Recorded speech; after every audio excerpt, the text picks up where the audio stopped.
El plan de romper un florero y armar un tierrero para luego dar el grito de la independencia había sido todo un éxito. Pero la corona española no se iba a quedar así. Cuando Napoleón fracasó en su campaña y Fernando VII recuperó el trono de España, lo primero que hizo fue enviar a Pablo Morillo y al virrey Juan de Sámano a reconquistar América. Mientras tanto, los criollos no se ponían de acuerdo en cómo organizar la Primera República. Había realistas y patriotas, y a su vez los patriotas se dividían entre centralistas y federalistas, y en medio de esa discordia llegó el contraataque español. Durante la Reconquista murieron grandes personajes y los patriotas que sobrevivieron se fueron a resistir al Casanare, y también al mismo Casanare llegó Simón Bolívar. Su lucha por la independencia ya llevaba años. De hecho, él estaba en Londres en una misión diplomática cuando ocurrió el Grito de Independencia de 1810. Y fue en 1819 que unió fuerzas con Santander para liberar la Nueva Granada. Y sí, el 11 de junio, en medio del invierno y después de atravesar el vasto llano, Bolívar y Santander se reunieron en Tame, a orillas de la Cordillera Oriental. La idea era simple: formar un solo ejército patriota con más de 2.500 almas y atacar al poderoso ejército realista al mando del general José María Barreiro.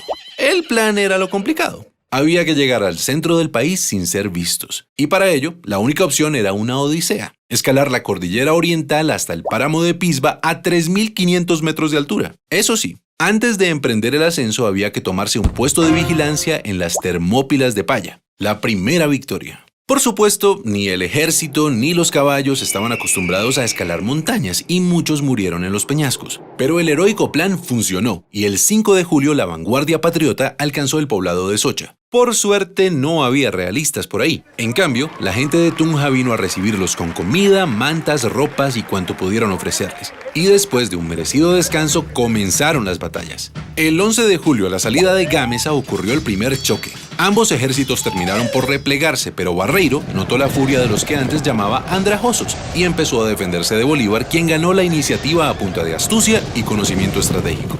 Los patriotas avanzaron en Tasco, Beteitiva y Serinza. Cuando Barreiro vio que llegaban patriotas por el valle de Duitama, se sintió rodeado y el 17 de julio abandonó su cuartel en Tópaga para ir a pertrecharse en Paipa y tratar de prender alarmas en Santa Fe. La iniciativa estaba del lado de los patriotas, y en la madrugada del 25 de julio, un día después del cumpleaños de Bolívar, el ejército patriota decidió lanzar el siguiente ataque. Sin embargo, cruzar el río Sogamoso en invierno no era fácil, y eso le dio tiempo a Barreiro de ubicar sus tropas en los terrenos más altos, los cerros del Picacho y el Cangrejo, desde donde se domina todo el pantano de Vargas. Los patriotas quedaron en desventaja entre el río y el ejército realista que los esperaba. Era una guerra a muerte. El combate del pantano empezó a las 10 de la mañana y fue el más sangriento. La infantería patriota con Santander al mando trató de tomarse el cerro del Picacho 4 veces, pero siempre debía retroceder hasta la quebrada de Varguitas.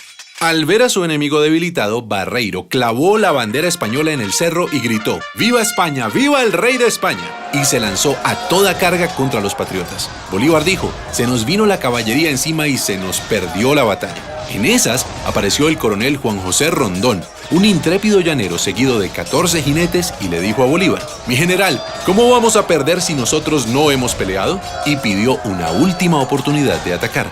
Bolívar contestó: coronel Rondón, salve a usted la patria.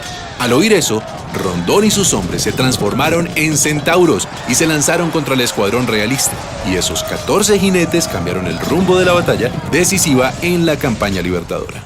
Barreiro comprendió que estaba en desventaja y comenzó a retroceder por Sogamoso hacia Santa Fe. Pero Bolívar sabía que los realistas querían unir fuerzas con el virrey Sámano, así que en medio de la noche, sin prender ni una lumbre, partió hacia Tunja con la intención de cortarles el paso. Y llegó la mañana del 7 de agosto de 1819. Desde el Alto de San Lázaro, en Tunja, Bolívar y el jefe del Estado Mayor habían observado los movimientos del ejército realista.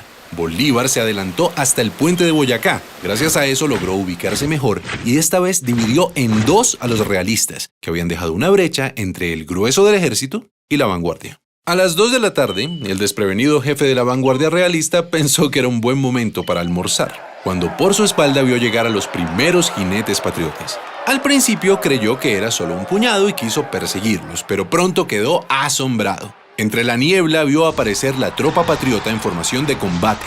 Durante la batalla, Bolívar se ubicó en lo alto, en la Casa de Teja, para controlar los movimientos desde ahí. A las 3 de la tarde la pelea era intensa, pero los patriotas estaban comunicados entre sí, mientras que los realistas seguían divididos. El general Santander hizo retroceder a la vanguardia realista hasta el otro lado del puente de Boyacá, donde los patriotas los esperaban. Y aunque el grueso del ejército de Barreiro atacó, otra vez Rondón y sus lanceros embistieron sin miedo, de frente y por el centro. La victoria fue rápida y contundente. Barreiro fue arrestado y el ejército realista se dio por vencido. Así, a las 4 de la tarde del 7 de agosto de 1819 terminó la batalla, y con ella una travesía que abrió las puertas a la independencia de todo un continente. Celebremos la batalla de Boyacá recordando a todos aquellos hombres y mujeres que lucharon por nuestra libertad.